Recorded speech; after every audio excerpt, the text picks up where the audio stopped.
Boa noite, galera. Começando mais um no Treino Cast para vocês. Hoje com um tema que a galera adora, relacionado à nutrição esportiva, né, Gessé? Para quem não me conhece, sou o Thiago Gimenez, treinador e nutricionista. Aqui ao meu lado, Gessé, mestre em ciências da atividade física, treinador. Que mais, Gessé? Seu currículo é muito grande, cara. Melhor parar por aqui. Não é tão grande assim, mas não vai ter muita apresentação. Boa. Hoje a gente está tendo a honra de receber vamos considerar aí um gênio, Gessé? Um gênio. Crânio aí da nutrição, né? Sim. Professor de pós-graduação. Muitos nutricionistas que acompanham o programa já conhecem. Deram feedbacks muito legais quando a gente postou ele na nossa página. Estamos aqui com Humberto Nicastro, coordenador do Departamento de Nutrição da Care Club e consultor da Performance Science Nutrition, é a marca de suplemento, né, Nicastro? É isso aí. Pô, que honra te receber aqui, Nicastro. Um prazer enorme, eu como nutricionista, ter você aqui no programa. Falei até pro Gessé, E eu, como profissional de educação física, também vou aprender bastante. Que honra recebê-lo aqui. É um cara que fala muito de aminoácido, né, Gessé? Você adora falar de aminoácido, debater comigo, né? Eu adoro ver os posts dele e como ele aborda a temática. Né? Nicastro vai falar pra gente aí de beta-alanina, de BCA, grama, né? Qual momento utilizar, né? Qual aplicação, se tem aplicação benefícios fora do esporte. Humberto, por favor, se apresenta aí pro pessoal. O currículo dele é pequenininho também, né, José? Não, eu acho que o currículo é o que menos importa aqui. Obrigado vocês pelo convite, eu acompanho. Já assisti bastante colegas que vêm aqui, que são amigos meus que eu gosto também. Bom, como você falou, eu sou coordenador hoje do Departamento de Nutrição faz 7 anos já da Care Club. A Care Club modéstia à parte, talvez seja a nossa maior rede que a gente tem em São Paulo, com certeza, e crescendo. Care Club é uma academia? Não é uma academia. Cada um vê a Care Club de um jeito. É engraçado. Por isso que eu te perguntei. Mas assim, se fosse para ter uma definição, eu falaria que é um health club. Tá? É um lugar que a gente fala que a gente se especializou em cuidar de hábitos. Sim. Então a gente vai ter ali uma atuação multidisciplinar com médico do esporte, fisioterapeuta, ginecologista do esporte, nutricionista, treinamento, fisiologia do exercício, tudo num único lugar, pensando em saúde, estética, performance. A Care, ela gosta de quem se mexe. Então, quem busca através da atividade física, do exercício, algum desses benefícios. Então, surgiu com o intuito de performance lá atrás, estou falando mais de 10 anos, então o pessoal costumou a ver a Care como lugar do endurance, da corrida, do triatlon, do ciclismo. Hoje, não mais. O que até ajudou a gente a dar uma impulsionada e melhorar, trocar um pouco dessa imagem foi a pandemia, porque a gente deixou de viver o esporte intensamente por 2 anos, e a gente notou uma mudança no perfil do nosso cliente, do nosso consumidor. Então, hoje, a gente começa a olhar as pessoas pela base. Saúde, e começa a inserir elas dentro do esporte, e aí o céu é o limite, onde elas quiserem, né? Exatamente. Então, hoje eu coordeno a parte de nutrição lá. Como consultor de marca de suplemento, já estou há quase 2 anos com a Performance, tá? E professor de curso de pós-graduação. Costumo dizer que eu sou consultório e sala de aula. Consultório e sala de aula, é isso que eu faço. Que legal, meu dia a dia é esse. Isso aí, Gessé. Você viu que o cara é gigante aqui na área. Humberto, mas você já teve um tempo na Integral também, né? Eu já passei por outras marcas antes da Performance. A Integral foi a que me abriu as portas. Foi a primeira que foi me buscar lá, enquanto eu estava no programa de doutorado lá da USP. Sim. Eles foram me buscar lá e fizeram uma proposta e, eu acho que eu tinha na época, cara, 21, 22 anos, assim, e não sabia nem muito bem o que era aquilo, sabe? Sim. Eu escrevia textos pro blog em troca de produto. Então eu escrevia 2 textos por mês, ganhava suplemento, e eu nem tomava suplemento na época, eu vendia os suplementos depois, porque estava duro de grana, ganhava bolsa de estudante. Cara, você lembra que era na época? 2000? Isso aí, cara, isso aí foi... Do DOC, a bolsa do DOC, uns 3 pau. 3 pau e meio, né? Na época no máximo, a gente ganhava. E isso aí faz tempo já, cara, faz 20 anos já, se bobear. Não, um pouco menos. E aí dali começou a ser desenvolvido um trabalho lá dentro, mas era uma época que se valorizava muito o profissional dentro das marcas de suplemento. A gente está vivendo um pouco isso agora de novo. Tá. Essa onda voltou, né? As marcas estão indo atrás de novo dos experts, vamos chamar assim. Porque teve uma hora que depois dessa valorização veio uma desvalorização do profissional e uma valorização maior dos atletas, né? Do pessoal do fisiculturismo. Sim, sim. A gente acabou até perdendo um pouco de espaço dentro das marcas. E aí eu fiquei lá 7 anos na Integral. Fiz tudo que você imagina lá dentro. Fui professor, fiz trabalho de endomarketing ali dentro, a ponto de resolver problemas do tipo, temos um escritório com 60 colaboradores dentro da Integral e ninguém toma suplemento. Precisamos começar a fazer essa galera entender o produto interno aqui. Caramba. Eu fui um dos caras que interessante. desenvolveu um projeto desse lá. Mas a ênfase do negócio era sala de aula, congresso. Sim, divulgar a marca e produto através de aulas. De lá eu saí, fui para Vitafor. Na Vitafor eu fiquei quebrado ali uns 3 anos, porque teve a pandemia no meio. E agora na Performance já. Caramba, a Vitafora é gigantesca também, né? Tem até uma amiga nossa, representante, que falou de você, o Andy. Falou, meu, Nicastro, o cara é um gênio. Falei, pô, ele vai lá no programa, lá, bem legal os feedbacks que a gente teve de pessoas que te conhecem, assim. A Performance Nutrition é internacional. Não, é nacional. Mas todo mundo acha que é importada, né? Então, pelo nome. sempre tive essa dúvida. Pelo nome, talvez pelo inglês, né? Não, mas ela é nacional. Sim, tem produtos bem legais, assim, conheço a Performance faz tempo, assim. Pô, e a sua linha de pesquisa no mestrado e no doutorado mudou muito? Você pode falar dessa trajetória? Eu entrei na pós-graduação para fazer, porque eu gostava de estudar, cara, para fazer pesquisa, assim, eu não, o que me desse eu ia abraçar. Se alguém tivesse falado para mim assim, vem estudar gordura, acho que eu ia pegar, porque eu queria entrar, cara. Assim, eu não tinha muito filtro, não. Eu dei a sorte de encontrar um cara que nunca vou esquecer dele, que é o Nelo Zanchi, que é... Nelo Zanchi, cara. Nelo Gosto Zanchi. muito desse cara. Inclusive, a gente já quase escreveu paper junto. Se você olhar meus artigos, é tudo com Nelo. Maranhão, Federal do Maranhão. Exatamente. Que legal. Legal, né? Eu dei a sorte de encontrar esse cara, ele tinha feito o mestrado dele já, e ele estava entrando, não estava dentro, ele estava entrando no doutorado. Sim. E aí eu lá bati lá e ele falou, pô, você quer trabalhar? Vem cá, vem me ajudar. E aí a linha de pesquisa que ele ia começar no doutorado era a suplementação de leucina, né, na época, para modelos de atrofia muscular. Então ele ia trabalhar com alguns modelos experimentais em animais, ratinho, para atrofia muscular, tentar atenuar, reverter a atrofia com isso. Aí dali você vai entrando em biologia molecular, expressão gênica, expressão proteica, né? E aí foi. Então eu entrei nessa linha de aminoácido graças ao Nelo, porque ele que me colocou para trabalhar. E na época, no laboratório, tinha um grupo muito forte ali, né? O Bruno Gualano era aluno de doutorado estudando creatina. O Guilherme Artioli era o cara que estudava tamponantes e betalanina. Então, teve um núcleo de aminoácido ali que eu tive a oportunidade de viver, que foi muito forte. Então, eu falo que eu aprendia por osmose, assim, porque você estava aqui pipetando e ouvindo o cara falar do resultado do experimento dele, o outro comentando alguma coisa. Então, era 24 horas você ouvindo sobre aminoácido. Então, essa foi a minha linha de estudo. E aí é o que você fica marcado, né? Você carrega o rótulo o resto da vida depois. E aí a sua dissertação de mestrado foi sobre... Na verdade eu não fiz mestrado. Você foi direto. Ali foi sobre leucina. Mas você fez iniciação científica? Não, foi meio que direto. Aí você mostra que o cara é inteligente, mano. Não, foi direto. Foi direto e foi sobre leucina. E daí saíram alguns artigos, né, que estão aí no PubMed pro pessoal ver até hoje. Saiu bastante coisa, tanto em animal quanto em ser humano, algumas revisões também. Não tem só artigo original, mas tem bastante artigo que saiu legal. E esse capítulo da minha história é o que me rende frutos até hoje, assim, cara.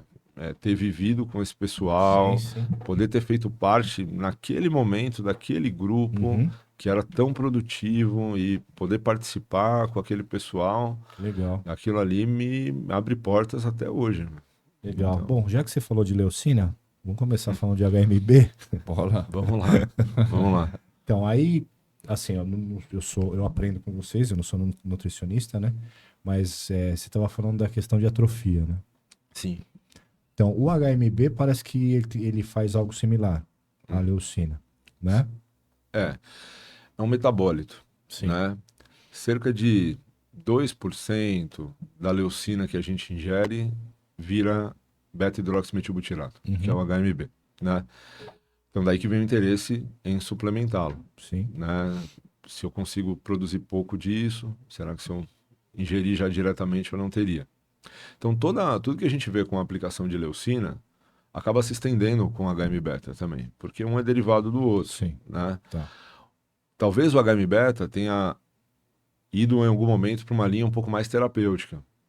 Modelos de câncer, por exemplo, sempre voltado para massa magra, sempre voltado para prevenção de perda de massa magra. A leucina já, junto com os outros BCAAs, né, ela tem um pezinho ali na linha terapêutica também, mas ela é muito mais voltada, talvez para a área esportiva e na clínica, assim, o pessoal talvez não saiba muito disso, a gente tem muito mais evidência com leucina e BCA na clínica do que no esporte, muito mais.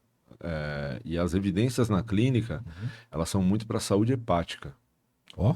Encefalopatia hepática, esteatose hepática alcoólica e não alcoólica, cirrose, o número de evidências que a gente tem com BCA nesses modelos é muito, muito grande. Caramba.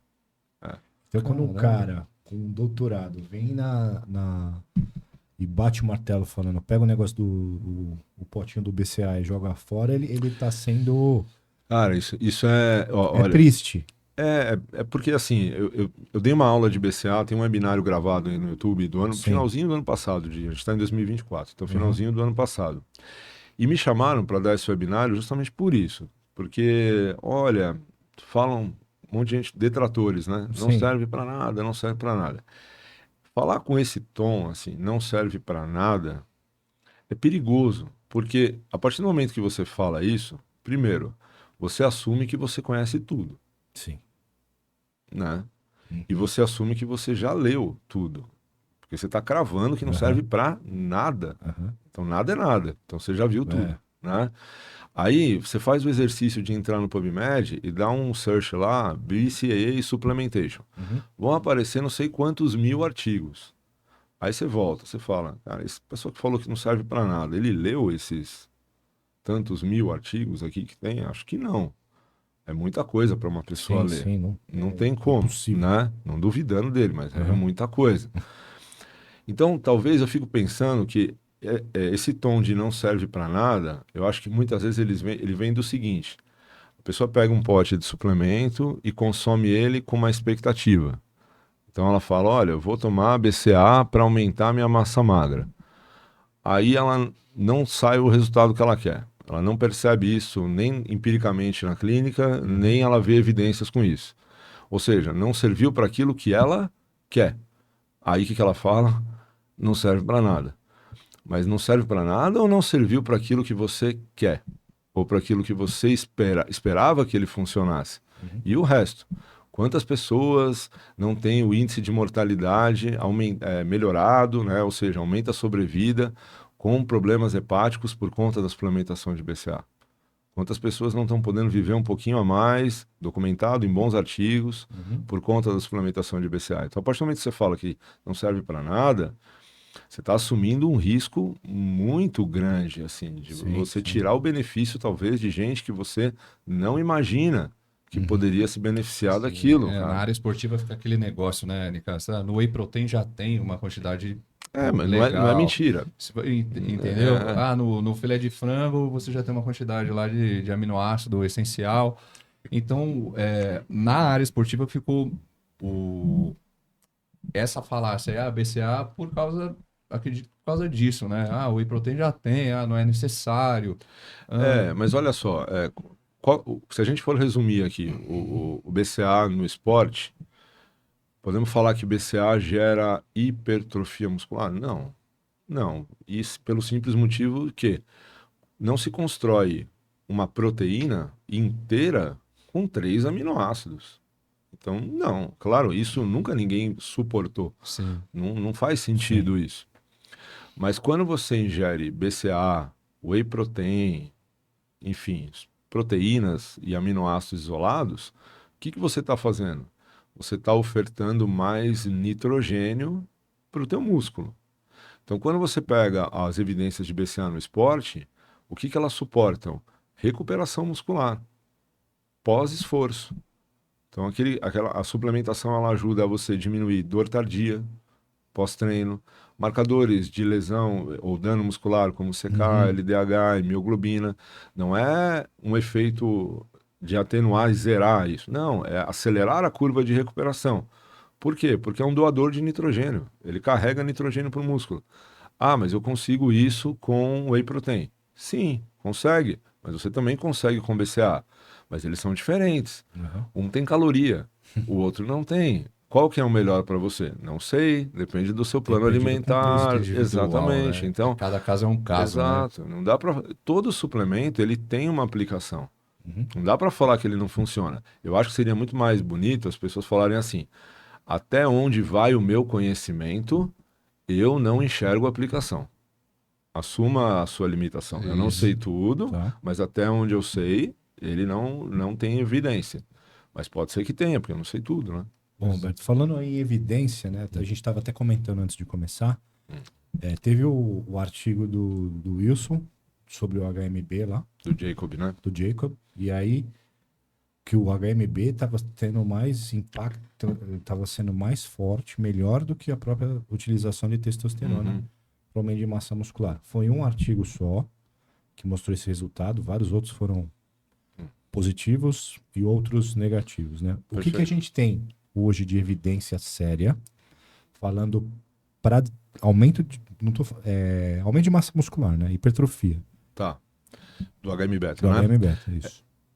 É bem polêmico, tá? A gente tem um marco que foi a publicação de uma diretriz para uma entidade lá de fora muito importante, que mostra com muito cuidado, e se você ler aquilo lá, você vai ver que eles falam assim, olha, tem efeito, mas precisa disso, disso e disso. Tem efeito, mas isso tem que acontecer. O HM-beta fica muito claro que é um suplemento que, para ter sua eficácia, não basta você suplementar. Ele é muito dependente do estímulo mecânico, do treinamento. Então, aqueles exercícios que não sofrem progressão de carga, aqueles exercícios que não são periodizados, os treinos que não são bem orientados, provavelmente, realmente, o HM-beta ele não vai funcionar.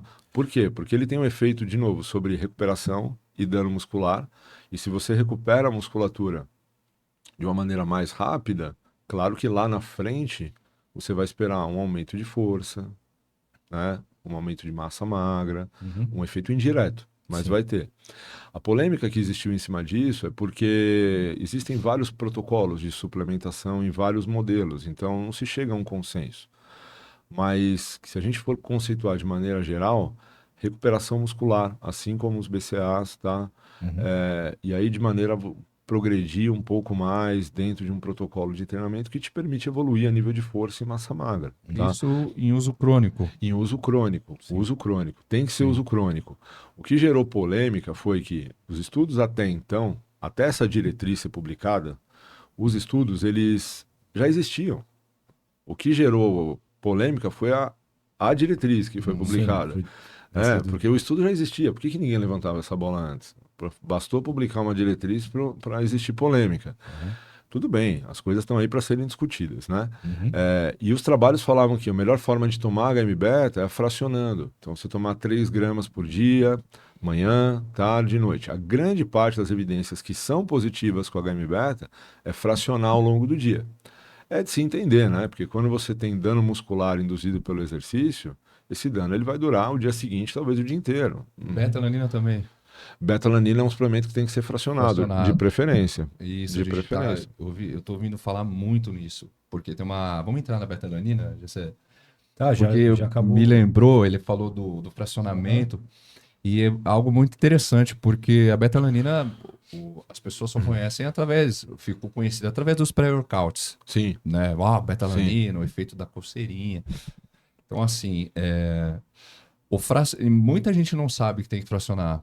Até conta pra gente assim um pouquinho dos benefícios da betalanina, porque a área esportiva, performance, atleta, a galera que gosta da área esportiva, quantos gramas dia ela vai ter benefício e como fracionar, como que funciona o fracionamento da betalanina pra galera ficar mais atenta a A isso? betalanina ela é um tamponante. O tamponante é que tem a capacidade de diminuir, minimizar ou atrasar aquela percepção de acidose metabólica. Então, para o pessoal que está assistindo entender, imagina que quando você vai fazer uma série na academia, uma das coisas que limita você a fazer mais repetições é aquela sensação de queimação, né? Sim. Ácido lático, aquilo ali é o que a gente chama de acidose. O que um tamponante faz? Ele tampa aquilo, ele põe uma tampa em cima daquilo, então ele joga isso para frente. Então, se isso fosse acontecer na terceira série, vai acontecer no final da quarta. Então, você consegue aumentar o seu trabalho mecânico. Essa é a função da betalanina. Então, ela é muito recomendada para exercícios de alta intensidade e curta duração. Tá? Exercícios aeróbios, a gente não tem nível de evidência que suporta o uso. Tá? Tem efeito colateral. E o efeito colateral que você mencionou, Thiago, é a parestesia, que a gente chama, que é o formigamento. Sim. Né? Isso é prevenível. Você pode prevenir isso. Como? De duas maneiras. Primeiro, fracionando, tá? Ou utilizando cápsula gastroresistente. Você usando ao invés de em pó, usar em cápsula. Porque aí você retarda a velocidade de absorção. Então esse formigamento, ele está muito atrelado à velocidade que absorve.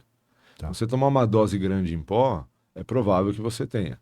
Se você tomar cápsula gastroresistente, você vai diluindo isso e não vai sentir. De qualquer forma, isso é adaptável. Isso passa com o tempo. As pessoas se adaptam a isso. A dose de uso, ela vai de 3,2 a 6,4 gramas por dia. Por que tem esses quebrados? Porque os estudos lá atrás com betalanina sempre trabalharam com cápsulas de 800 miligramas. Então você faz múltiplo de 8. Então, mas poderia ser 3, 3,5, 4, 4,5, não precisa ser nessa dosagem, tá? Hoje tem estudo em pó, tem estudo em cápsula, não tem só estudo em cápsula como antigamente. 3,2 a 6,4. O que se fazia nos primeiros trabalhos? Começava-se com uma dose baixa e depois você ia aumentando gradualmente. Até tem alguns trabalhos que falam que isso é melhor.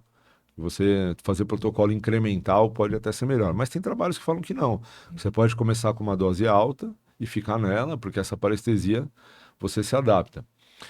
Então você pode começar com 6,4, 6 gramas se você quiser, mas é recomendado fracionar pelo menos 2 vezes ao dia, tá? Para prevenir esse efeito colateral. Você mencionou um ponto legal, ela começou lá nos pré-workouts, né? E muita gente associava esse efeito do formigamento à eficácia do suplemento. Exato. O cara tomava... bateu, esse bateu. Isso é uma coisa que eu falo sempre, né? Quando o pessoal fala suplemento bate, eu falo, define bate. O que é bate? Não sei o que é. Nomenclatura que criaram aí, né? Mas é sentir, né? Sentir alguma coisa. Esse formigamento não é indicador de eficácia. É um efeito colateral. Então Da betalanina, né? você não tem que atrelar isso a resultado. É igual toma whey, o que eu sinto? Nada. E não é por isso que ele não funciona. Tomo creatina, o que eu sinto? Nada. Então é um desconforto, na verdade. Então a gente tenta evitar, porque é incômodo para algumas pessoas, tal. Tem muito estudo que hoje é feito com criança, por exemplo, idoso, suplementando betalanina. E aí não é legal você induzir um efeito colateral. Qual seria o efeito para o idoso da betalanina, o benefício? O efeito terapêutico da betalanina, hoje ela está seguindo a mesma linha da creatina. A creatina começa no esporte e vai parar lá na clínica. A betalanina vem seguindo o mesmo caminho. Hoje a betalanina ela é vista como um antioxidante. Tá? Ela é um antioxidante, antiglicante também. Então ela tem propriedades terapêuticas para quadros de resistência à insulina, por exemplo, diabetes tipo 2. E claro, o envelhecimento pela sarcopenia, pela perda de massa magra, você perde o conteúdo de carnosina que você tem no músculo. Então, para deixar para o pessoal claro, quando você toma betalanina, você não tem a intenção de que a betalanina faça o efeito. Ela vai ajudar o teu corpo a produzir um dipeptídeo que chama carnosina, que fica dentro do músculo, né? Conforme você envelhece, você vai perdendo massa magra, você vai perdendo isso. A betalanina vai repondo você para um nível fisiológico.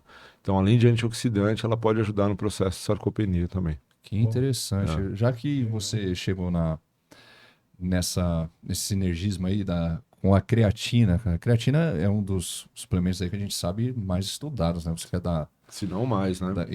Então, tem muitos benefícios para o idoso, como você falou agora, né? E, assim, uma pergunta... acredito que você vai dar a melhor resposta para quem acompanha o programa. Para quem começou a consumir creatina, aquela semaninha de supercompensação, tantas miligramas por quilo de peso, você tem que consumir para ela começar a fazer efeito. Isso realmente existe? É necessário fazer essa supercompensação? Existe, mas não é necessário. É a mesma coisa que começou com 5 gramas, vai seguindo. Beta-alanina e creatina são suplementos de carregamento. O que quer dizer isso? Você não vai tomar e ver o benefício daqui a 30 minutos, 1 hora. Você precisa tomar, e o teu músculo vai carregar, tá? Essa história de carregamento, supercompensação de creatina, surgiu por causa do primeiro estudo que surgiu de creatina em 1992. É o primeiro. Primeiro você não sabe muito bem o que você faz. Então, dali tinha um protocolo que fazia isso. Tomar 4 vezes ao dia, 5 gramas, para gerar um aumento de creatina muscular em 1 semana. De fato, aumenta. Mas se você ler o artigo até o final, ele vai falar que 90% ou cerca disso do que você toma, você joga fora na urina. Então, muitas vezes, alguém pega a informação que interessa e esquece a outra. Sim. Né? Sim. Então, é um protocolo que tem um custo-benefício ruim. Porque você toma 20 gramas, joga na urina mais de 50% disso, estou jogando fora. Mais que isso, estou jogando fora. Aí os protocolos começaram a se refinar um pouco, começaram a melhorar. Hoje, o que é o mais recomendado? 1 dose por dia, 5 gramas. Mas vai demorar mais para encher o músculo. Sim, mas por que a pressa? Né? Esse é o uso crônico, né? E o efeito é adaptativo, né? E o quanto que você vai perder, o quanto que você vai jogar fora? Muito pouco, né? Então, creatina é um suplemento que a pessoa pode tomar assim a vida inteira? Então, essa é uma outra pergunta que a gente escuta bastante, né? Inclusive o pessoal até supervaloriza isso, né? O pessoal fala, mas eu não tenho que fazer ciclo de suplementação, né? Fala, cara, é nutriente, não é hormônio. Você imagina o cara do nível dele ouvir um negócio desse? Não tem problema, mas é assim, tentar pôr o pé no chão um pouco, né? Creatina não inibe eixo, né? Senão você não tem que parar de comer carne. Senão, se for inibir eixo, né? Bem através da alimentação. Então, não, assim, eu diria que tem que suplementar enquanto houver demanda. E o que a creatina faz? Aumenta o volume de treino. Então, enquanto você estiver treinando com a necessidade de aumentar volume, demanda de treino justificável, não tem problema nenhum de suplementar. Não tem justificativa para tomar, não estou numa fase de volume, por que tomar? Não tem, faz sentido. Que legal. Agora, sério um pouquinho do desempenho indo para a parte clínica com creatina.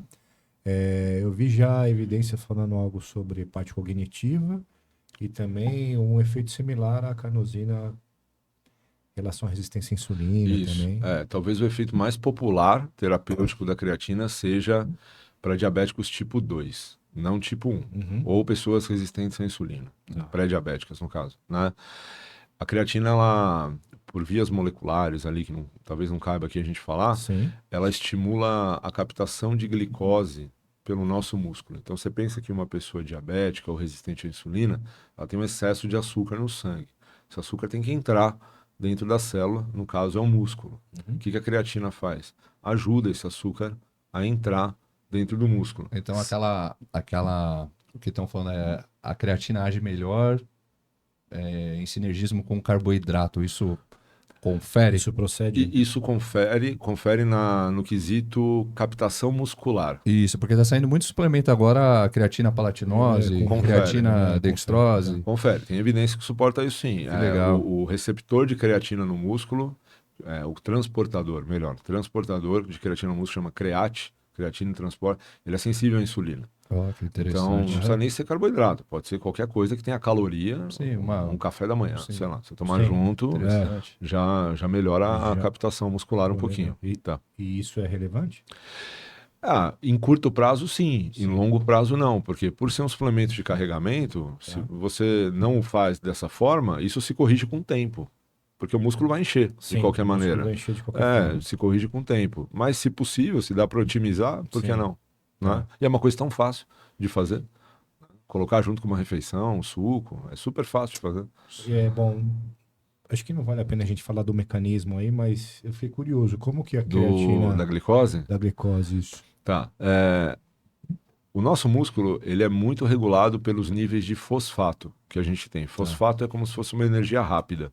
É aquilo que a gente usa para fazer atividade de alta intensidade e curta duração. A creatina, ela é um carreador de fosfato. Ela carrega fosfato para dentro do músculo. Então, o que ela faz? Ela melhora o estado energético da célula. Ela coloca mais fosfato lá dentro, tá? Esse fosfato, ele conversa com um monte de proteínas ali dentro. Inclusive proteínas que têm a função de captar glicose. Então, quando você aumenta fosfato dentro da célula, você está aumentando a fosforilação dessas proteínas, a atividade dessas proteínas. Uma delas chama AKT, que aí vira um telefone sem fio, né?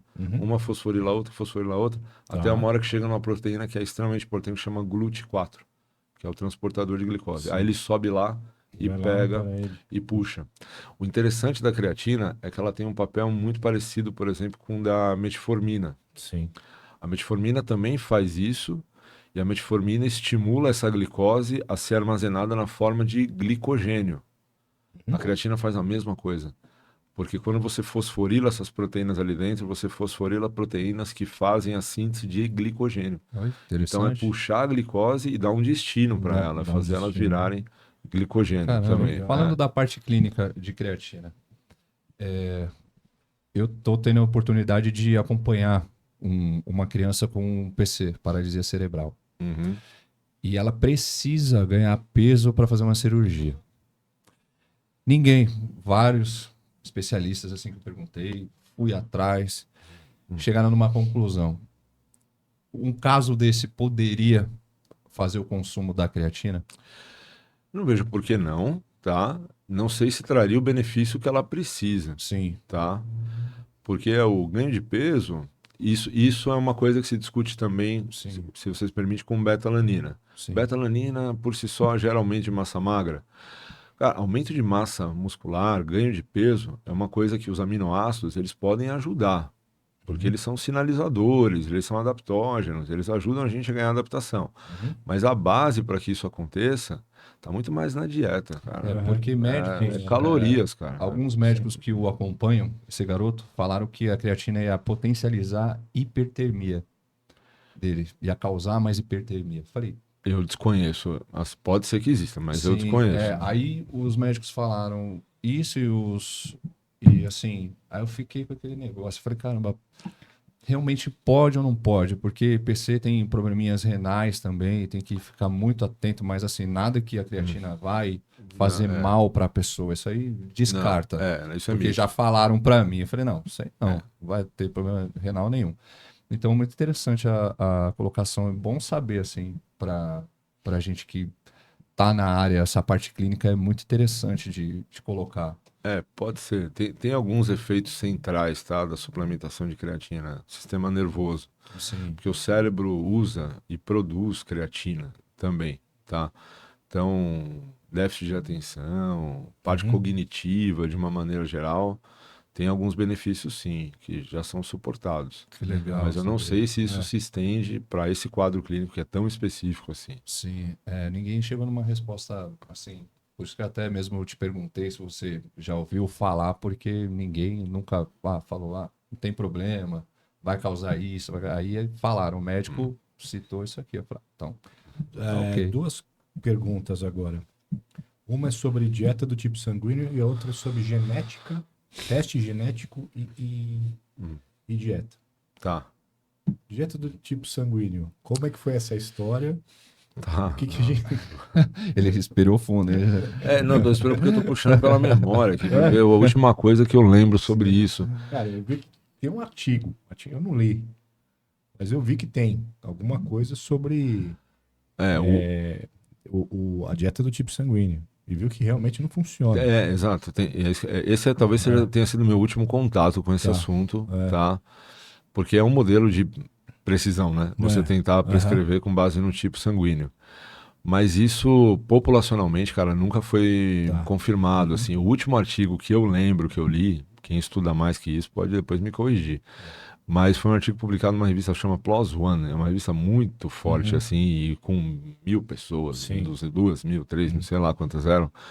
E aí eles separaram por tipo sanguíneo, interviram com as dietas e nada, assim, nada. Então ficou provado ali por A mais B que não, tá? Mas isso não chega a ser genético, né? Isso chega a ser um pouco de fenótipo, né? Você olhar a característica da pessoa e pega, mesmo que você falar dieta pro olho azul, dieta pro olho verde, é mais ou menos isso, né? Isso não se aplica. A lógica é essa, né? Dieta pro cabelo escuro. É mais ou menos isso, né? Agora, hoje a gente vive, talvez, a gente tem um pouco de medo dessa história de nutrição de precisão. Porque existem vários bloqueios para a gente e para o paciente da gente que nos procura. O valor, fazer esse exame é caro. Putz, eu não vou fazer. Concordo, eu acho que para um país igual ao nosso, porque o nosso sistema de saúde ainda não é tão bom, pensar em exame de precisão é para poucos. Não é. A gente é privilegiado quem pode fazer isso, né? Sim. Segundo, quando vem os laudos desses exames, vem aqueles calhamaços assim, ó, que você pega e fala, o que eu faço com esse negócio? Aí você vai lá pro final e fala, cadê a conclusão? O que eu faço com isso aqui? Né? Quem que me ajuda a interpretar isso? Então, a gente criou um pouco de preconceito com isso, do tipo, cara, para que eu vou pedir isso? Como eu enxergo as coisas hoje, tá? Eu acho que tem formas de pensar. A gente pode pensar em resolver problemas de curto prazo, de médio prazo e de longo prazo. Então, se chega uma pessoa lá no consultório e fala que ela tem uma queixa clínica, qual que é a primeira coisa que eu vou querer fazer? Arrumar a vida dessa pessoa. E isso eu não preciso de exame de precisão inicialmente. Eu vou arrumar o sono, tentar ajudá-la com sono, a ter uma rotina, se organizar com a alimentação, a vida social dela, tentar equilibrar os pratinhos ali da vida dela. Muitas vezes resolve. Você não precisa partir para um teste que custa muito caro. Mas às vezes você fica insistindo e troca e vai e testa. E aí passou 6 meses e a queixa, nada. O que você fala? Vou ficar dando murro em ponta de faca aqui? Aí o nutricionista, o que ele costuma fazer? Ele vai no óbvio. Tira glúten, tira lactose, corta o açúcar, corta o álcool, farinha branca, né? E às vezes até melhora. Mas melhora por quê? Porque talvez ela passou a comer melhor. Mudou o hábito. Mas não resolve. Você não foi na queixa, né, da pessoa. Aí você tem que ter alguma ferramenta que te ajude a enxergar aquilo que você não está conseguindo enxergar numa anamnese, numa conversa, num exame de sangue básico. Você tem que ter alguma ferramenta, se você quiser. Essas ferramentas estão disponíveis hoje em dia já. E elas vêm evoluindo, e a tendência é essa, que cada vez mais a gente tenha profissionais que saibam utilizá-las. Já tem profissionais que são especialistas nesse negócio, são poucos, mas tem. O teste genético, ele serve para ver os seus polimorfismos, são as suas mutações. Então, o exemplo mais clássico, cafeína, café. Não tem pessoas que falam que, se eu tomar café antes de dormir, eu durmo. Não tem problema nenhum. Sim. Não tem um cara que fala, se eu tomar um cafezinho meio-dia, eu não durmo à noite. E isso pode ser um polimorfismo. A pessoa pode ter uma mutação que faz com que ela seja mais ou menos sensível à cafeína. Se isso existe para a cafeína, existe para outras coisas também. Pode ser que você tenha mutações, polimorfismos, que deixem você mais ou menos receptivo a uma dieta com mais proteína, com menos carboidrato, com mais gordura. Isso é uma característica sua, genética. Pode existir isso. A gente sabe pouco disso hoje, mas se existe para um, por que não poderia existir para tantos assim? Tá. E é um exame que muitas vezes a gente olha, por exemplo, predisposição para doenças também. Olha, você tem uma predisposição aumentada para doença cardiovascular. Tá, aí você olha para o cara e fala, o que eu faço com essa informação? Eu não tenho, mas eu tenho uma predisposição aumentada. Aí vem a questão do profissional olhar o resultado e transformar aquilo em conduta. De falar assim para ele, olha, a gente precisa trabalhar alguns hábitos alimentares seus que podem te predispor mais ou menos a desenvolver certas coisas em cima desses polimorfismos que você apresenta. Então tem muita gente que olha aquilo e empurra para o lado porque fala, isso aqui é um problema que eu devo ter só quando eu ficar 60 anos. Não, você pode começar a puxar o gatilho agora. Se você tem um polimorfismo, você precisa começar a cuidar disso já. Então, é um exame que se você não precisa fazer todo mês, uma vez por ano, você faz uma vez na vida, porque é aquilo que está lá, né? É a tua foto, acabou. Pode te ajudar. Então, pensando em custo-benefício, é legal? É legal, porque é um exame que você faz uma vez, vai te dar uma resposta bacana, vai conseguir te posicionar a respeito do teu estilo de vida, né? Tem os que envolvem exercício também com isso, de falar, olha, você tem características que te favorecem mais a treinamento aeróbio, anaeróbio, isso é fato, tá lá. Isso é mais longo prazo, é uma coisa que você pega para trabalhar em longo prazo com a pessoa, né? Mas tem que saber interpretar. Agora, hoje em dia tem outros exames de precisão também que eu acho que ajudam a ter respostas mais agudas, mais rápidas. Por exemplo, tem o sequenciamento da microbiota intestinal. Pô, puxa, esse eu acho um exame muito útil, cara. Porque, olha só, Gessé, hoje a gente fala muito, por exemplo, de probiótico. Cara, quantos probióticos existem? Quantos tipos de... Eu não sei nem falar os nomes, cara. Não, sim, são os nomes difíceis. Cara, né? nem... Pra que decorar aquilo lá? Né? Perda de carga cognitiva, né? Decorar um negócio desse. Cara, aí você fala, puta, tem tantos probióticos, cada um faz uma função. Aí eu pego uma pessoa que tem uma queixa intestinal. Qual que eu dou? Né? É um tiro no escuro, na minha opinião. Aí muitos falam assim, vou dar esse aqui porque tem 20 tipos. E algum vai fazer efeito. Né? Sem dúvida, pode ajudar, mas pode piorar. Porque quando você tem uma inflamação intestinal, uma desbiose, um desequilíbrio de bactérias, pensa que você tem bactérias muito ruins ali, patogênicas, tomando conta do pedaço. Se você dá um probiótico, o que acontece com o probiótico nesse ambiente? Ele morre. E o que essas bactérias ruins elas vão fazer?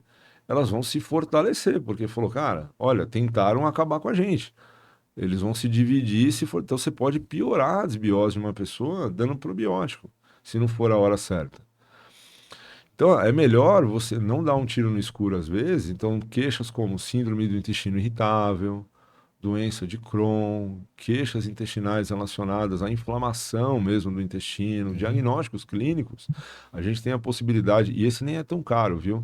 De fazer um sequenciamento de microbiota intestinal, que vem uma foto do intestino do cara. E ali vem todas as bactérias que moram ali dentro.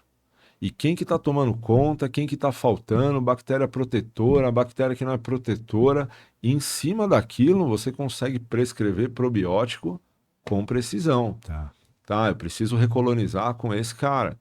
Mais do que isso, entender qual o perfil da dieta que você tem que ajustar. Preciso colocar mais polifenol, preciso colocar mais fibra solúvel, insolúvel ali dentro. O que eu preciso evitar? Puxa, uma dieta com muita gordura animal, nesse caso, é legal para evitar. Então, dá um direcionamento para o cuidado intestinal que, cara, para mim faz muito sentido. Você vê a importância do laboratorial para o nutricionista, né? É de extrema importância. Esse aí, cara, em específico... Tem algum aminoácido que você consegue utilizar para tratar a microbiota?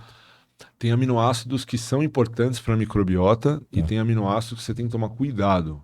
Por exemplo, e a gente vai descobrir isso nos próximos anos, tá?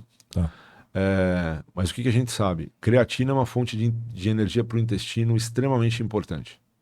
O intestino precisa de creatina para renovar suas células. A gente sabe que a gente estoca carnosina no intestino. Por quê? Não sabemos muito bem isso ainda. Mas se a gente toma betalanina e boa parte dela produz carnosina no intestino, alguma coisa essa carnosina faz lá dentro.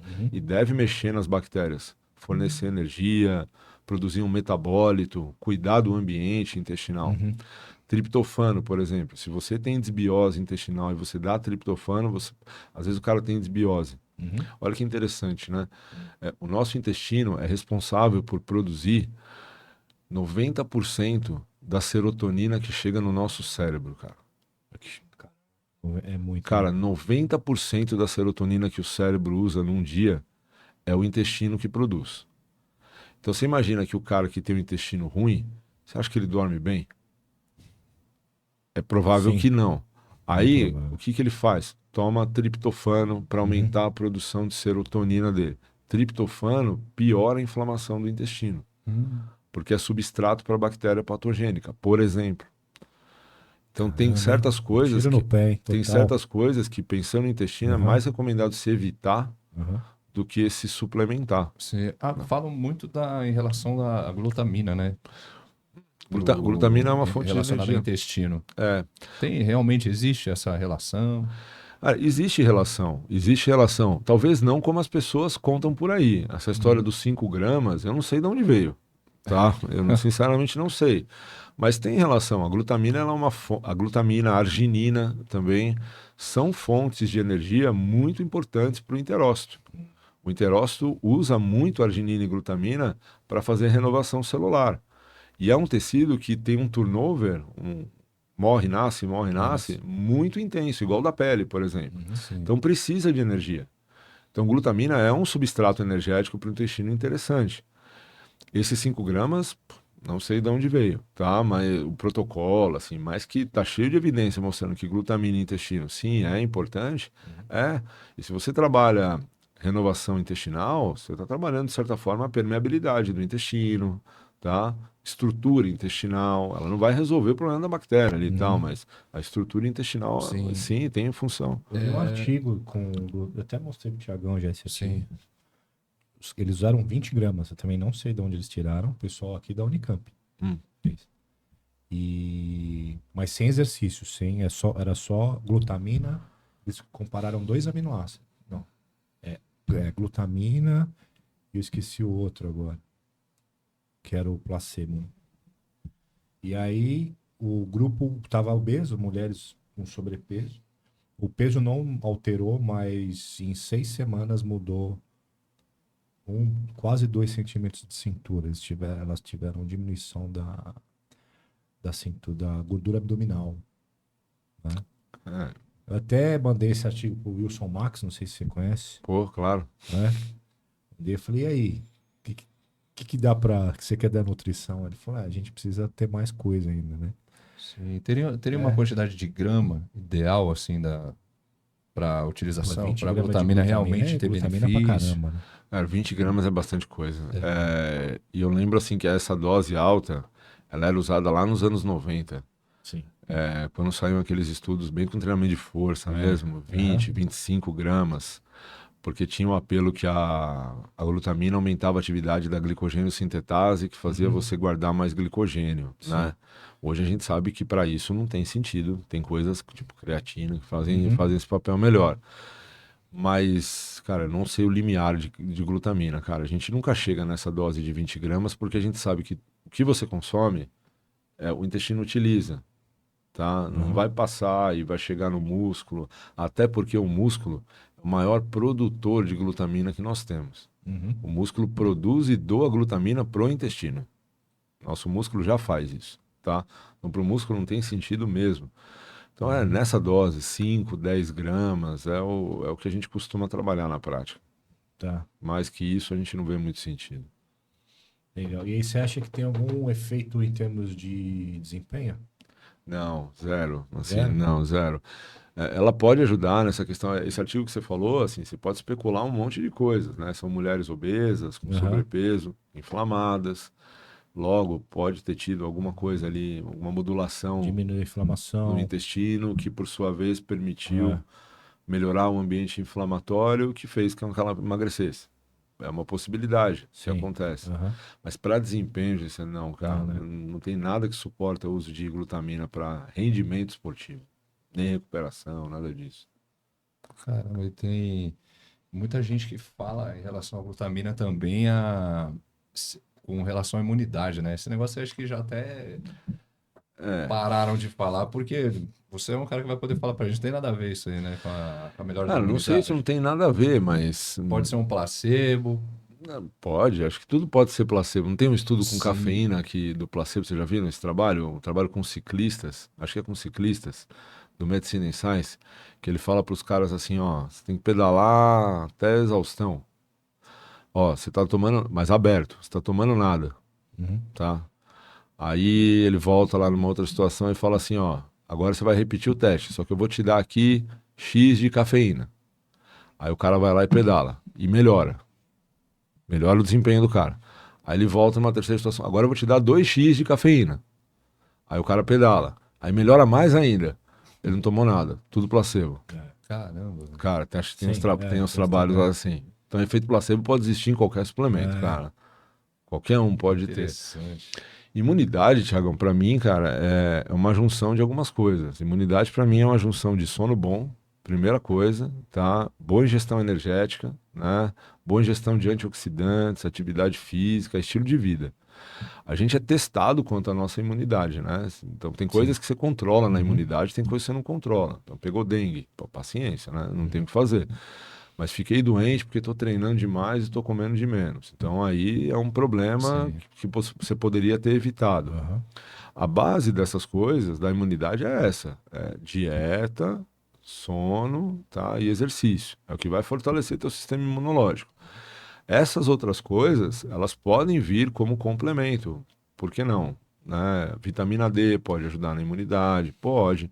Mas você acha que a vitamina D vai melhorar a imunidade de um cara que dorme mal, é sedentário? Não, claro que não. Tem uma pirâmide que a gente faz, normalmente, que a gente fala assim, coloca na base o que é mais importante e vai subindo. Não é o que é menos importante, é o que o topo precisa da base, senão o topo não para em pé. Se a gente for construir uma pirâmide de hábitos e falar o que é o mais importante e o que lá em cima tem que ser deixado como cereja do bolo. A base, até por um motivo óbvio, sono.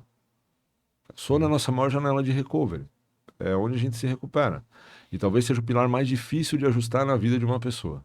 Ainda mais que mora em São Paulo, né? Uma vez eu falei para uma paciente assim, você precisa, olha, dormir 1 hora a mais. Ela falou para mim, você cuida do meu filho?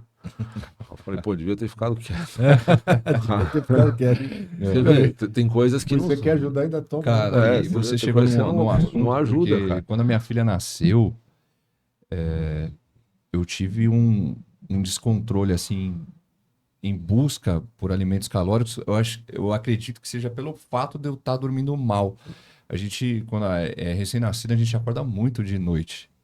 Então, assim, aquela busca por alimento palatável, até comentei com você, né? Sim, eu tive isso daí Heraldão também. falou O também. Heraldo também teve. Cara, era coisa que era uma compulsão, assim, por Você não dorme direito, já por era. alimento, industrializado. Tipo, eu ia no mais prático, de madrugada, assim, você não dorme, aí você acorda de manhã, você fala, caramba, o que eu vou fazer? E tem relação ao que ela falou. Ela falou, cuidar de um filho demanda, cara. Assim, quando você vai numa consulta do nutricionista e ele pergunta para você sobre sono, tem duas frentes ali. Às vezes, o nutricionista quer te ajudar a dormir melhor. E ele te ajuda. Sim. Porque se ele organizar as tuas refeições, você vai chegar à noite ali com uma disposição melhor para dormir. Principalmente se ele organizar a tua refeição noturna, você vai conseguir ter uma digestão melhor. Isso não vai atrapalhar o teu sono, tá? Então a rotina, ela vai ajudar a dormir melhor. E a rotina, a alimentação cria isso. Então, de fato, ajuda. Mas eu também me preocupo pelo seguinte: uma pessoa que dorme mal, vive cansada, disposição ruim, como é que ela vai ter cabeça para organizar um dia inteiro de dieta? Ela não vai. Então, você fala, o cara que está com dor, o cara que se lesionou, por exemplo, tô correndo lá, senti uma dor. Aí você fala para ele, precisa fazer dieta. Ele fala, que dieta, cara? Eu tô com dor no joelho, eu quero comer o que eu quiser. Sim. Então, para o cara organizar, por isso que eu falo, a dieta não resolve a vida de ninguém, ela ajuda. Mas para você organizar um dia inteiro, você precisa estar feliz, você precisa estar sem dor, você precisa estar dormindo bem, você precisa ter disposição para fazer dieta. Cara. Não é tão simples assim. Sim. Então, quando a gente pergunta dessas coisas, tem lesão? Tem dor? Não é porque eu quero resolver teu problema, é porque eu quero saber o quanto que você vai conseguir se dedicar para organizar a tua alimentação, por conta das coisas que estão acontecendo na tua vida. Se você dorme mal, o que teu cérebro entende? Está cansado. O que ele faz para contrapor o cansaço? Quero mais energia. Você fica com mais fome, mais vontade de comer doce, mais vontade de alimento calórico.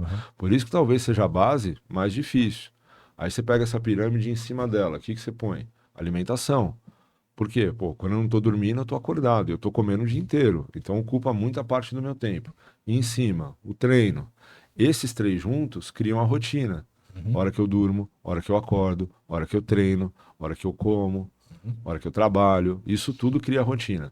Se isso tudo está bem ajustado, aí você pensa, suplementação, fitoterápico, vitamina, ergogênico. Agora, o que acontece muitas vezes? As pessoas querem pular a etapa. Tô dormindo mal. O que eu tomo? Aí ela vai lá pro topo da pirâmide. Sim, Não, aí, o que acontece? O intestino ruim, aí ela vai lá e toma um negócio, piora. Ah, não tô conseguindo render no treino. O que eu tomo? Não consigo emagrecer com a dieta. O que eu tomo? Busca o atalho. É o que acontece na maioria das vezes. É muito difícil. Você tocou num ponto muito legal, porque a gente que atende em consultório, é muito difícil ver nutricionista hoje fazendo esse tipo de questionamento. Tem nutricionista hoje que não manda nem pré-atendimento. Você pega pessoas assim, eu tava fazendo essa dieta. Tá, mas o porquê você tá fazendo? Ah, não. Você preencheu alguma coisa? Você tem uma anamnese? Não. Então, assim, essa colocação que você tá falando pra gente aqui é muito interessante e muito importante para quem quer ser um bom nutricionista, ter uma boa conduta no consultório. E são perguntas assim de altamente necessária, né, para a galera assim que está procurando um nutricionista, quer mudar o estilo de vida, quer melhorar os hábitos alimentares, até mesmo que ele falou a parte cognitiva no trabalho. Tem gente que não consegue ler, então, cara, muito legal essa colocação. Recentemente saiu um trabalho aí refutando a quantidade de proteína por refeição. Que parece que isso daí ainda pode comer até 100 gramas que você ainda usa. Que informação principal esse trabalho trouxe para a gente agora? E o que isso pode mudar dentro da nossa conduta para quem está pensando em aumentar a massa muscular? Os estudos de proteína, eles são atualizados de tempos em tempos. E isso se deve porque as metodologias dos trabalhos mudam. Em 1970, o que o cara tinha no laboratório para usar para ver resultado, mudou, vai mudando, vai mudando. Então não é problema nenhum, porque muitas pessoas se ofendem às vezes com isso, né? Não é problema nenhum você falar que o que você fazia hoje não cabe mais. Tudo bem, porque você fazia com base na informação da época. Hoje você se atualizou e você evoluiu. Legal. Antigamente, os estudos que recomendavam proteína, eles enxergavam uma coisa. Eles falavam, se você comer proteína, se tomar um whey numa refeição, fazer um almoço, o quanto que você vai aproveitar isso? Mas como que eles avaliavam esse aproveitamento, cara? Eles avaliavam com base no quanto isso ia para o teu músculo e fazia o teu músculo crescer. E eles usavam um músculo, ou da perna, ou do tríceps, escolher um músculo para usar. Só que aí você pensa, cara, e o quanto que eu perco? E o quanto que eu jogo fora? Não entra nessa conta também? Eu estou olhando só o quanto entra. E o quanto sai? Outro ponto. Se eu como proteína, isso vai só para aquele músculo que eu estou olhando ou vai para o corpo todo? Não, vai para o corpo todo. Então não é só aquele músculo. Então o que os caras faziam? Testa 20 gramas de proteína numa refeição e 40. Aí olha para aquele músculo. 20 é igual a 40. Sim, para esse músculo, encheu. 20 deu, 40 não faz. Mas e para o resto? E se você olhar o metabolismo proteico corporal, e não só o muscular. Concorda que é diferente você fazer um treino de bíceps, que é um músculo pequeno, e fazer um treino de quadríceps, que é um músculo grande? O que vai gerar mais impacto no teu metabolismo proteico corporal? Treinar um músculo grande ou treinar um músculo pequeno? Então, em teoria, são demandas diferentes que você gera. Hoje a gente sabe que essa história dos 20, 25 gramas de proteína por refeição, cara, isso aí caiu faz tempo. Já tem estudo que fala de 70 gramas de proteína. 70 gramas de proteína se você olhar o corpo todo. Se você não ficar olhando só aquele músculo e entender que proteína vai e vem. Você come, usa, joga fora, porque você está em constante construção e degradação. Então essa história de 20, 25 gramas foi muito legal. Ficou para trás, mas ela foi útil, porque ela permitiu a gente hoje enxergar algo diferente. Mas não se usa mais esse limite de proteína, tá? Pelo contrário, a gente hoje tem que olhar de acordo com demanda. Vai treinar o quê? Vai fazer o quê? Que estímulo é esse? Que músculo é esse? Quanto tempo vai durar? Se você está falando de coisas pequenas, demandas pequenas, pode ser 20, 25 gramas, 30 de proteína, atende. Mas a gente sabe que, cara, tem uma grande maioria aí que gera demandas muito maiores do que essa. Então não precisa mais ficar nesse engessamento de 30 gramas. A gente sabe que hoje você pode chegar a muito mais do que isso. A gente não sabe se isso vai aumentar ou não. Agora as perguntas são como usar, né? Pô, 70 gramas de proteína numa refeição talvez seja muito. Para algumas pessoas, para outras não. Ah, dá para usar isso tipo 30 pré, 30 pós, treino? Pode ser, é uma opção. Tudo antes, tudo depois, não sei. Mas a gente sabe que esse limite realmente hoje ele já caiu por terra. Isso aí faz um tempinho já. Não, porque 70 gramas de proteína por refeição, se o cara for fracionar em 5, É bastante coisa. Quase 700 gramas de frango aí, né? Mas esse tipo de estudo ele vem para mostrar, não é para recomendar 70 gramas por Não, sim, refeição. mas Ele vem para mostrar que você tem que sair um pouco desse limite que foi dado. Falam que para estimular, ter um bom estímulo aí da síntese proteica durante o dia, em pelo menos 4 refeições, contendo proteína. Isso. Né? Aí tem o lance da gramática que você está falando. E uma coisa é falar de síntese proteica olhando só para músculo esquelético. Sim. Outra coisa é falar de balanço proteico corporal, entendendo que não é só músculo que usa proteína. Essas quantidades de 20, 25 gramas, elas foram pensadas pensando só no músculo. Não foram pensadas nos outros tecidos. Se você contemplar os outros, você tem que atender. E aí você tem que comer um pouco mais. Sim. Muito interessante. E tem uma mudança hoje nas recomendações? Ainda não chegou a ponto de ser um nível de recomendação isso, tá? Mas a gente... Tu começou com 25, né, gramas. Aí teve um estudo que depois foi feito com 40. E aí o 40 foi melhor que 25, que 20. E aí o que ele mudou do 40? Acho que eu vi esse estudo. Do 40. Eles falaram assim... 4 de 40 acho que foi melhor do que 5 de 20. Isso, é isso aí. E aí depois fizeram 70 versus 40. Aí parou, até onde eu lembro, parou por aí essas doses. Tem uma dúvida. Aí veio esse estudo e falou, pode tacar 100 gramas lá que vai ajudar. O cara que faz jejum intermitente, por exemplo, e tem um aporte calórico bom dentro da janela, e ele colocar essa dose pancada em uma das refeições, você acha que essa estratégia ainda consegue fazer ele ter as melhoras da... Porque eu tô falando do cara que faz jejum e quer desempenho na musculação, por exemplo. Quer construir massa muscular. E geralmente quem faz jejum quer emagrecer, né? Não, acho que não. Não? Acho que a resposta é não. Eu vou tentar explicar o porquê. Embora o jejum tenha os seus benefícios, e tem, né? É o que a gente falou. Não pode falar que não funciona para nada. Tem os seus benefícios, sim. Tem gente que fala que funciona para tudo. Né? Tem gente que... Aí vira religião. Né? Aí é perigoso, né? Não pode. É só nutrição, não é mais nada. A gente sabe que, falando de proteína, as melhores estratégias que a gente tem chama-se fracionamento.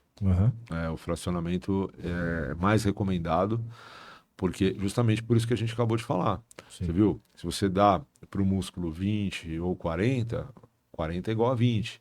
Então todo tecido tem um limiar, todo tecido tem um limite. Então não adianta você querer compensar em uma refeição aquilo que você não fez em outra, porque os tecidos eles têm um limite. Então não tem que olhar, não é conta de banco, né? A gente não pode olhar o balanço do dia só e acabou. Tem que olhar a forma como isso está entrando e de que maneira isso entra, tá? Jejum e massa muscular é coisas que não combinam, viu? Muito bem, né? Não dá para levantar um muro de tijolo sem tijolo, né? Precisa de nutriente. Sim. Não tem como. Muito interessante. Gessé, chegando aí nos momentos finais dessa resenha que tá, muito legal. Conteúdo de graça pra galera aí, né, Gessé? Vocês tiveram uma aula aqui hoje, Tiveram viu? uma aula com o mestre Nicastro aqui. Inclusive eu aqui. Tive uma aula. Eu fiquei aqui o tempo todo aqui, ó. Ligado. Agradecer os nossos patrocinadores, Com né, certeza, Gessé? A galera que vamos apoia lá. o programa. Ela tem a Pancolab, que é a nossa gestora aí do marketing. A Lelê da Embale, a Farmavila, a FTW, né? Que estamos aqui de uniforme hoje, ó. uniformizados, né, Gessé? Os melhores suplementos você encontra no site, cupom Nutrino FTW, né, Gessé? 33 sabores gourmet. Tem BCA, tem glutamina, lá tem tudo, né? Tudo Tem. que o Nicastro falou aqui. To Go Bag, né, Gessé? Lift Family, nosso centro de treinamento oficial. E o Tem no Limão, o Guizão. Obrigado a todos aí, Nicastro. Que honra receber você aqui, cara. Um cara desse nível. Quem quiser encontrar o Nicastro na rede social, como é que faz? Instagram, né? Instagram, Eu acho que hoje em dia é o que tem mais fácil. É @Nicastro, meu sobrenome é H. A Nicastro gente vai H. deixar lá na foto pra vocês, Bacana. oficial lá do dia. E lá no INAD você tá com quais disciplinas? Isso que eu ia perguntar agora. E assim, eu não trabalho com rede social, assim, de monetizar e Sim, ganhar sim, dinheiro tá. lá, tá? Uhum. É o que eu falei, eu sou muito de consultório e sala de aula mesmo, mas rede social é importante, né? Tem conteúdo lá, as Sim. próximas aulas. Eu viajo bastante pelo Brasil aí dando aula, seminário, curso, pós. Tem até bastante webinário online gratuito que a gente faz. Então, quem quiser acompanhar o conteúdo, vai lá. Pós-graduação. Hoje tem 2 cursos de pós-graduação Sim. que eu dou aula. Um é o INADS, e lá eu dou aula nos cursos de nutrição esportiva e nutrição estética. E eu dou uma disciplina lá que chama Nutrigenômica. Pô, essa daí. Que é uma disciplina para deixar todo mundo de cabelo em pé lá. Teve alguma no doutorado que você ficou doido, cara? Eu fiz uma lá com o Saldanha que. Disciplina? É. Cara, teve uma que eu quase reprovei, bicho. Porque eu não sei o que eu fui fazer achei lá, que ia meu. tomar pau também, cara. Não, mas eu fui me meter em uma que eu não sei o que eu tinha na cabeça. Dificílima essa disciplina, cara. Eu tenho lá no meu currículo lá gravado um C. Que aí você sabe que tem um C. Sim. É um carimbo negro ali que Sim, você tem no sim. teu currículo, né? Aham.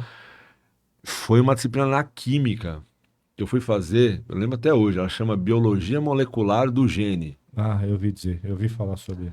E aí eu fui fazer, por quê? Porque eu trabalhava com biologia molecular, aí eu falei, vou chegar lá, os caras, cara, nada a ver, assim, eu falei, eu precisava de crédito também, e aí eu fiz, empurrei eu era o único cara ali que não era químico. Cara, eu falei, o que eu tô fazendo aqui, meu? E aí eu não sei como eu passei desse pancada, negócio. né? Foi. Caramba. Essa foi difícil, cara. E teve umas também que foi muito louca lá, que é aquela disciplina que você faz, aquelas disciplinas de ensino, né? Sim. Pra você poder dar aula, que é a disciplina... Você tem as obrigatórias, né? pra fazer o PAE. Tem que fazer. Você vai fazer lá na FEFELESH, na Faculdade de Educação. Que aí cada dia parece que você tá num lugar diferente. Ricardo, quando que é esse congresso? Boa. Deixa eu abrir aqui para falar pro pessoal. Cadê o congresso? É a Nutrição Esportiva Brasil, né? Só falando da pós, e a outra pós que eu Outra dou aula pós, também é a Plenitude. Plenitude, Eu dou aula na Plenitude legal. sobre suplementação. Também. Você tá falando do evento do Isso. Gustavo Negrini. Que o Humberto também faz parte. Aliás, pessoal, Gustavo, fazer um convite aqui ao vivo. Gustavão, você tá convidado para vir aqui. Com certeza. No TreinoCast. Falar sobre esse evento que eu acho que é fantástico. Deve ser o melhor do Brasil, em termos de nutrição. Eu não fui em outros, né? Mas... 4 e 5 de outubro de 2024, para você nutricionista, é muito interessante, Transamérica Expo Center, Sport Nutrition, Endurance, muito legal, realizações. É o meeting. São vários profissionais, né, Nicas? Tem aqui a Aline Davi. São 2 dias de evento, é uma imersão mesmo que você faz ali em nutrição esportiva, tá? Hoje o evento ele cresceu, ele se tornou internacional desde o ano passado. E você vai ter ali uma grande sala, que é a sala principal sobre nutrição esportiva, com temas muito diversos e atuais sobre a nutrição. Ele tem uma sala de endurance também agora, que acontece paralelamente ali a ele, que fala sobre treinamento, nutrição, fisiologia, tudo voltado para endurance. E tem uma sala só de medicina do esporte também. Então ele tem sub-eventos ali dentro acontecendo. E tem o Arena, que eu estava te falando lá, que é o Arena Clinic Experience, que é onde a gente procura transformar um conteúdo de uma aula numa coisa mais palpável, prática ali para o pessoal olhar e falar, tá, mas como é que é isso na dieta? Aí a gente mostra lá, tem toda a parte prática, discussão com o profissional. É muito legal, cara. O Felipe Donato tá aqui também. Todos esses caras aí palestram lá. Silvestre, cara, só profissional. E você fala do que nesse congresso? O que o Gustavo manda, né? Gustavo é o chefe. Gustavo que manda. Não, mas cada ano a gente tenta levar um tema atual. Ano passado eu falei sobre suplementação para a saúde articular. Aqui, Rodrigão, pra galera enxergar aqui o... Dá pra ir muito Dá mais um que zoom isso, não, né, depois. Thiagão? Mas pelo logotipo eles vão conseguir. É só colocar Nutrição Esportiva Brasil lá no Instagram que vai aparecer. Então, ano passado eu falei de nutrição para saúde articular, assim, voltado para ligamentos, tendões, prevenção de lesão. Foi uma aula bem legal, Que legal. bem bacana. Que legal. Galera, ficamos por aqui então. Isso aí, galera. Para você que não é inscrito, se inscreve no canal, compartilha com a galera aí que gosta de estudar, tudo relacionado a treinamento e nutrição, né? Eu e o Gessé busca muito trazer profissionais para realmente entregar conteúdo de qualidade para vocês, tá? Ficamos aqui com o Nicasso, tivemos essa honra de recebê-lo aqui. O episódio de hoje foi gravado, tá? Hoje estamos aqui quarta-feira, né, Gessé? Dia quarta-feira. Mas vai ser quinta-feira para vocês aqui. Sim. A gente está confundindo um pouquinho, né? Devido à disponibilidade do gigante aqui. E próximo episódio teremos aí Jéssica, uma atleta biquíni, Gessé. Sim. Ganha tudo, mano. Não deixa ninguém ganhar na categoria dela. Fiquei sabendo disso aí. É braba ela, hein? Estará com a gente aqui semana que vem, contando tudo para vocês relacionado à preparação dela, periodização de treinamento para uma atleta biquíni. Vai ser uma resenha muito legal. Então ficamos por aqui. Boa noite para todos e a gente se vê no próximo episódio. Boa noite. Valeu, galera.